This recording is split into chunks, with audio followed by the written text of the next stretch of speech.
Hey, que la que hay, mi gente? It's Rocky here from SpeakSpanishFaster.com, and in today's video, we're going to be working on your Spanish listening comprehension. I have a great video or audio for you today. Today, you will be listening to a member of our team, Ariel.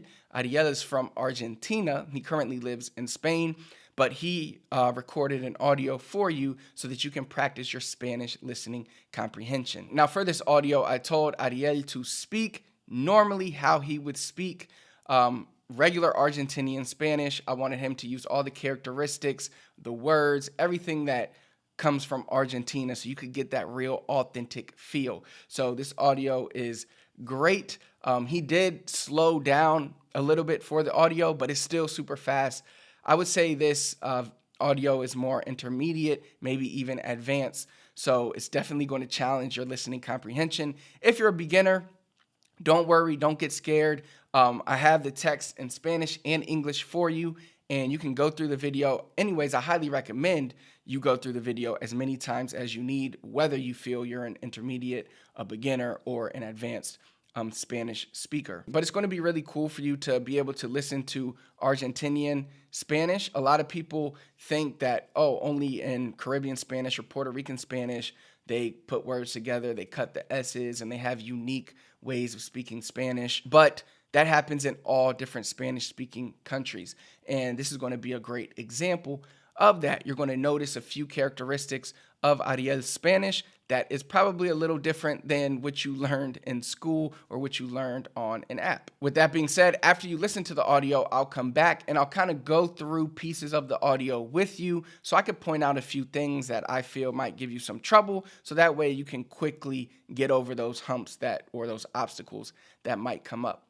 So without further ado, let's listen to the audio right now. Let's get after it. Hola amigo, qué bueno tener la oportunidad de hablar con vos y de contarte un poco sobre mi país. Yo vengo de Paraná, que es la capital de la provincia de Entre Ríos, al norte de Buenos Aires. Es una de esas ciudades que en Argentina llamamos con cariño Pueblo Grande. Se vive a un ritmo lento.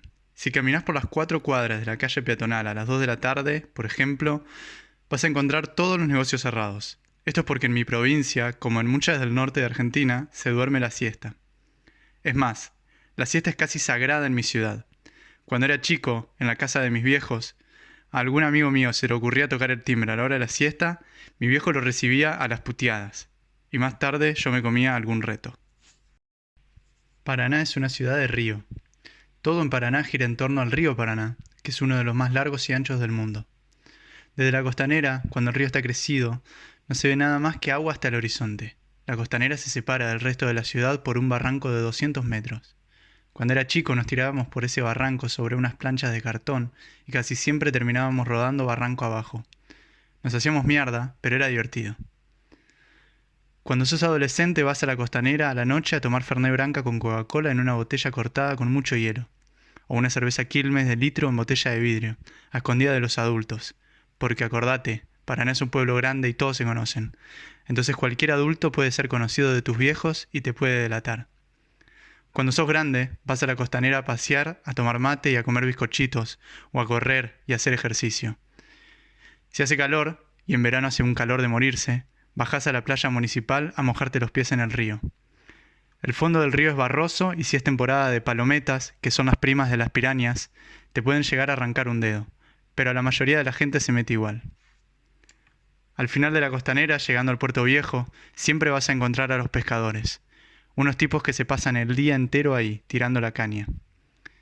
Nunca supe si sacaban algo. Siempre que los ves, están igual.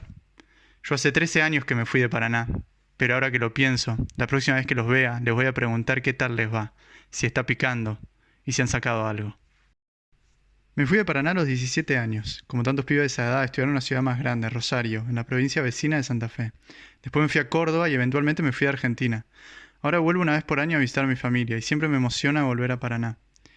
Ver el río y caminar por la costanera, comer un asado con mi familia en la quinta de mis abuelos.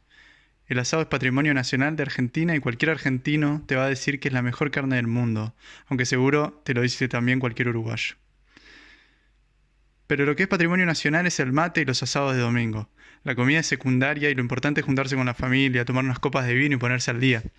Cuando vivís afuera mucho tiempo te das cuenta de lo lindo que era la ciudad donde creciste. Esto es verdad para todas las ciudades, incluso para las chiquitas a bordo de un río, en la punta del mundo que nosotros a veces también nos gusta llamar con cariño el culo del mundo. So, how was it? Again, if you had trouble understanding, definitely take the time to re-listen a few times. But now I'm going to kind of go through the audio with you, go through the text with you, so I can kind of point out a few things that you may be confused about. So let's kind of go through. I'm not sure if we'll go through the whole audio. I'll see how this is going. But let's just start with the first paragraph. Hola amigo, qué bueno tener la oportunidad de hablar con vos y de contarte un poco sobre mi país. Okay, now notice in the beginning he says hablar con vos. I've done a video on vos before, so definitely check that out. I'll put a link to that video in the description, and I talked about how it's very popular in Argentina where they use vos instead of tú. So vos just means tú. So when he says hablar con vos, he's saying hablar contigo. All right? Yo vengo de Paraná, que es la capital de la provincia de Entre Ríos, al norte de Buenos Aires. Es una de esas ciudades que en Argentina llamamos con cariño Pueblo Grande. Now notice he says llamamos. In Argentina, remember the double L sound is sh. Llamamos, a sh sound. All right. Also notice that he does cut the S. Again, a lot of people think that only Caribbean Spanish does that. But I can't tell you how many Spanish speakers from other countries I've spoken to that also cut the S when they speak. So it's not just a Caribbean thing. Se vive un ritmo lento. Si caminás por las 4 cuadras de la calle peatonal a las 2 de la tarde, por ejemplo... Two things to notice here. Again, calle. I would say maybe calle or calle. The sh sound for the double L sound. And then notice the intonation. Por ejemplo, just notice the flow of the way that Ariel is speaking. That's the Argentinian intonation. Now, we don't have to listen to this entire audio together because I prefer you to just go back and listen to it. I wanted to point out just those few things to look out for. The last thing I want to point out is this word sos here. So what does sos mean? Well, you know how tú, we have yo soy, tú eres, vos sos. Okay, so it's the ser conjugation of vos is sos. So yo soy, tú eres, vos sos. If tú and vos mean the same thing, then eres and sos mean the same thing. So remember that when you see the word sos. Other than that, though, for the rest of this audio, really just pay attention to the intonation. Pay attention to not only just the speed, but why it's so fast. He speaks quickly, but it's also because he's putting words together. Another characteristic that you see in other Spanishes, like in Puerto Rico and the Dominican Republic. Now, the difference, even if we put the words together in a similar way, the difference is the intonation. And that's why, and the pronunciation. So that's why I say focus on the pronunciation and intonation when you speak, because that's going to determine your accent.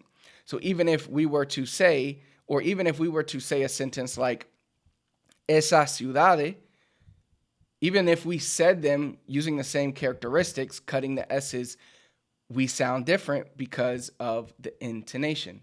All right. And also, like for words like llamamos versus llamamos or llamamos, different pronunciations also determines the way that we sound. So special thanks to Ariel for doing this video, for doing this audio for us. And I'm definitely going to have him come back and do more videos, especially because I get sometimes questions from people asking like, hey, can we do a little more intermediate, maybe advanced Spanish listening comprehension? This is definitely, I would say, leans more towards the advanced. So it's a great test for you guys, especially those of you. I'm always catering to Puerto Rican Spanish, Caribbean type of Spanish, but I know not everybody wants to learn those types of Spanishes, so it's great to be able to mix it up and have Spanish from other countries. So thanks so much for watching. And if you want to work on your Spanish more with us and you want to take your Spanish to the next level, then I highly recommend you check out my 3 biggest secrets to learn Spanish faster. I'll put the link down below in the comments. I'll pin it there for you. Just go there, click that link, and it'll take you to the guide where you'll discover my 3 biggest secrets to become fluent in Spanish so that you could speak, understand everything that you need to actually be able to converse with other Spanish speakers. If you enjoyed the video, do me a big favor, hit the thumbs up for me, comment below, let me know what else you need help with, anything, you know I got you. Last but not least, please do not forget to subscribe to the channel, turn on notifications so you never miss another video. Until next time, I'll see you then.